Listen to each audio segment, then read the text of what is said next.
एक बार की बात है।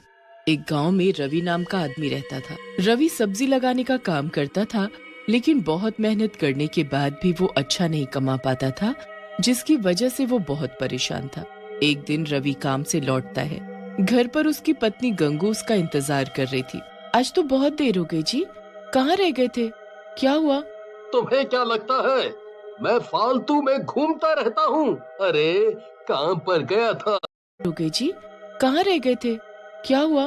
तुम्हें क्या लगता है मैं फालतू में घूमता रहता हूँ? अरे काम पर गया था, लेट हो गया। जब देखो जासूसी करती रहती हो मेरी। रवि की बात सुनकर गंगू कहती है, अरे आप तो फिजूल में गुस्सा कर रहे हैं, मैं तो बस आपकी चिंता कर रही थी। तभी रवि के बच्चे पिंकी और राहुल वहाँ आ जाते हैं और रवि से बोलते हैं, पापा कल हमारा स्कूल पिकनिक पर ले जा रहा है, मैं भी जाऊँ क्या? कहीं नहीं जाना है पिंकी, चुपचाप घर पर बैठो और पढ़ाई करो। वैसे भी हमारे पास पैसे नहीं हैं। पापा, आपके पास तो कभी पैसे नहीं रहते। एक छोटी सी फरमाइश की है हमने, आप वो भी पूरा नहीं कर सकते? राहुल की बात सुनकर रवि को गुस्सा आ जाता है और वो रवि को जोर से थप्पड़ मार देता है। ये देख गंगू भी गुस्से में आ जाती है और रवि को धक्का देते हुए बोलती है, तुम्हें जरा सी भी अकल नहीं है क्या? अगर तुम अच्छा नहीं कमा पाते हो तो इसमें इन बच्चों की क्या गलती है? अगर दोबारा मेरे बच्चों पर हाथ उठाए ना तो मुझसे बुरा कोई नहीं होगा। गंगू की बात सुनते ही रवि आग बबूला हो जाता है। मुझसे जुबान लड़ाती है, अभी मजा चखाता हूँ। लेकिन रवि गुस्से में गंगू को कुछ ज्यादा ही मार देता है, जिसकी वजह से गंगू बेहोश हो जाती है और मर जाती है। ये देख राहुल बोलता है, बस करें पापा, मम्मी बेहोश हो गई है। हम आगे से आपसे कुछ नहीं मांगेंगे, आप मम्मी को छोड़ दो। राहुल और पिंकी की बात सुनकर रवि रुक जाता है और नीचे गिरी गंगू के पास जाता है और उसे देखता है, लेकिन गंगू मर चुकी होती है। ये देख रवि डर जाता है। ये ये ये गंगू तो मर गई। मैं क्या करूं? पुलिस मुझे नहीं छोड़ेगी। मैं क्या करूं? अपनी मरी हुई माँ को देखकर राहुल और पिंकी गुस्से में आ जाते हैं। पिताजी, आपने ये सही नहीं किया, आपने माँ की जान ले ली। हम अभी पुलिस को बुलाकर आपको पकड़वाते हैं। राहुल की बात सुनकर रवि और भी ज्यादा घबरा जाता है और वहाँ से भाग जाता है। राहुल और पिंकी अपनी माँ गंगू के पास खड़े रोते रहते हैं। गांव वालों को राहुल और पिंकी कुछ नहीं बताते और गांव वाले गंगू का अंतिम संस्कार कर देते हैं। लेकिन रात में, राहुल भैया, मुझे अकेले घर में बहुत डर लग रहा है और भूख भी लगी है। पिंकी की बात सुनकर राहुल बोलता है, पिंकी, डरने की क्या बात है? मैं हूँ ना, मेरे रहते तुम्हें चिंता करने की कोई जरूरत नहीं है। तुम रुको, मैं आता हूँ। राहुल खाने की तलाश में घर से बाहर निकल जाता है, लेकिन उसे कुछ भी नहीं मिलता और वो खाली हाथ वापस आ जाता है। लगता है पिंकी, हमें आज खाली पेट ही सोना पड़ेगा। मुझे बाहर कुछ भी नहीं मिला और घर पर भी कुछ नहीं है। राहुल की बात सुनकर पिंकी बोलती है, तुम चिंता मत करो भैया, मुझे अब भूख नहीं लगी है। फिर राहुल और पिंकी सिर्फ पानी पीकर सो जाते हैं। रात में घर पर जोरों से दस्तक होती है। राहुल और पिंकी नींद से उठ जाते हैं। फिर राहुल जाकर दरवाजा खोलता है। दरवाजे पर गंगू की आत्मा खड़ी होती है। गंगू की आत्मा को देख राहुल खुश हो जाता है। गंगू की आत्मा घर के अंदर आ जाती है। पिंकी भी अपनी माँ की आत्मा को देखकर खुश हो जाती है और गंगू की आत्मा से लिपट जाती है।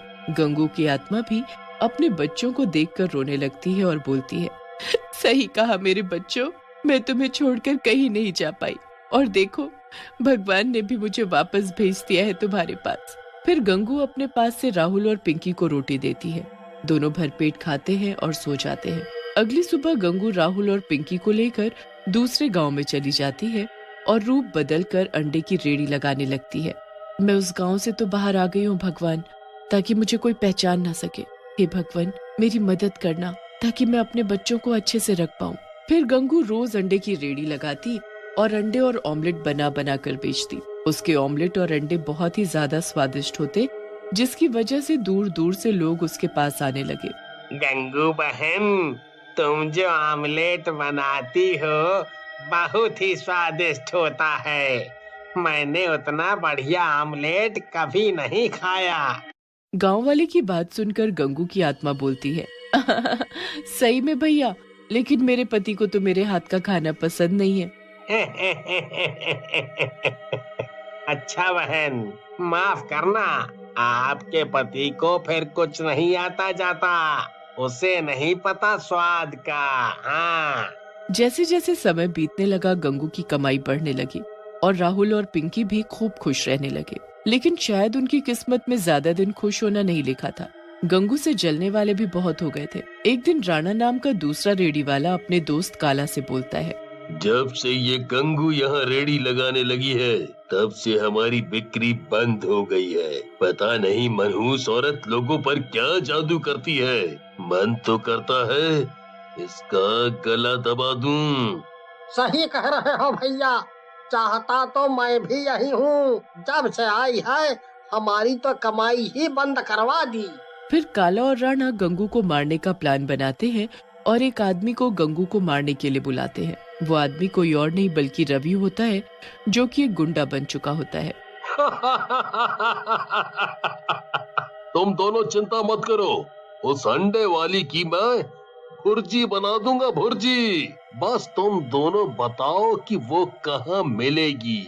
फिर रवि काला और राणा की बताई जगह पर गंगू की रेड़ी के पास पहुंच जाता है और गंगू को पीछे खड़े होकर बोलता है, ए औरत, तूने मेरे दोस्तों का काम चौपट कर रखा है। आज तेरा आखिरी दिन है। आज के बाद तू कोई भी रेडी नहीं लगा पाएगी। रवि की बात सुनकर गंगू की आत्मा पलटती है। रवि गंगू को देखकर हैरान रह जाता है और डरते हुए बोलता है, गंगू, तू जिंदा कैसे हो गई? मैंने तो तुझे अपने हाथों से मारा था। रवि की बात सुनकर गंगू हंसने लगती है और बोलती है, तेरी मौत मेरे ही हाथों लिखी है, इसलिए शायद भगवान ने मुझे वापस भेजा है और मैं गंगू नहीं उसकी आत्मा हूँ, समझा। तभी गंगू अपने डरावनी चुड़ैल के रूप में आ जाती है और रवि को गर्दन से पकड़कर उठा लेती है। रवि दर्द और दम घुटने की वजह से तड़पने लगता है। छोड़ दे मुझे गंगू, जाने दे, माफ कर दे। मैं कभी ऐसा नहीं करूँगा, माफ कर दे। तभी वहाँ पिंकी और राहुल भी आ जाते हैं। रवि की ऐसी हालत देखकर राहुल और पिंकी गंगू के पास जाते हैं और बोलते हैं, माँ, आप पिताजी को मत मारो, इनके खून से अपने हाथ मत रंगो, हम दोनों यही चाहते हैं। पिंकी और राहुल की बात सुनकर गंगू रवि को दूर फेंक देती है और बोलती है, देखा दुष्ट, तेरे इतना बुरा करने पर भी मेरे दोनों बच्चे तेरी जान बचाना चाहते हैं। जा, यहाँ से चला जा। लेकिन तभी वहाँ काला और राणा आ जाते हैं और पिंकी और राहुल को पकड़ लेते हैं और बोलते हैं, बहुत हुआ तुम दोनों का मिलन। गंगू, तूने हमारे काम धंधे में बहुत नुकसान किया है, आज उसका बदला लेंगे हम दोनों। ऐसा कहकर राणा और काला अपने एक हाथ में चाकू निकाल लेते हैं और राहुल और पिंकी की गर्दन पर रख देते हैं। लेकिन तभी वहाँ खड़ा रवि उन दोनों को जोर से धक्का देता है। राणा और काला गिर जाते हैं, जिसकी वजह से राहुल और पिंकी आजाद हो जाते हैं। ये तूने क्या किया रवि? अब इनसे पहले तेरा नंबर आएगा। ऐसा कहकर राणा और काला रवि को चाकू मार देते हैं। रवि घायल होकर गिर जाता है। गंगू को बहुत गुस्सा आता है और वो उन दोनों को उठाकर दूर फेंक देती है, जिसकी वजह से काला और राणा दोनों मर जाते हैं। गंगू रवि के पास जाती है और बोलती है, आज तुमने मेरे दोनों बच्चों की जान बचाई है, इसकी वजह से मैं तुम्हारे सारे पुराने पाप माफ करती हूँ। गंगू की बात सुनकर रवि रोने लगता है और बोलता है, मुझे माफ कर दो गंगू, मैंने बहुत बड़ी गलती कर दी, मुझे माफ कर दो। रवि की बात सुनकर गंगू बोलती है, तुम्हें मैं माफी तभी दूंगी जब तुम अपने बच्चों को संभालोगे और उनका ख्याल रखोगे। मैंने अपने दोनों बच्चों के नाम बहुत पैसा छोड़ा है और अब ये अंडे की रेडी तुम संभालो। मैं उनका पूरा ख्याल रखूंगा गंगू, और आगे से पैसों के पीछे भी नहीं भागूंगा, मेहनत करूंगा। हाँ, मेहनत। फिर गंगू की आत्मा वहाँ से गायब हो जाती है।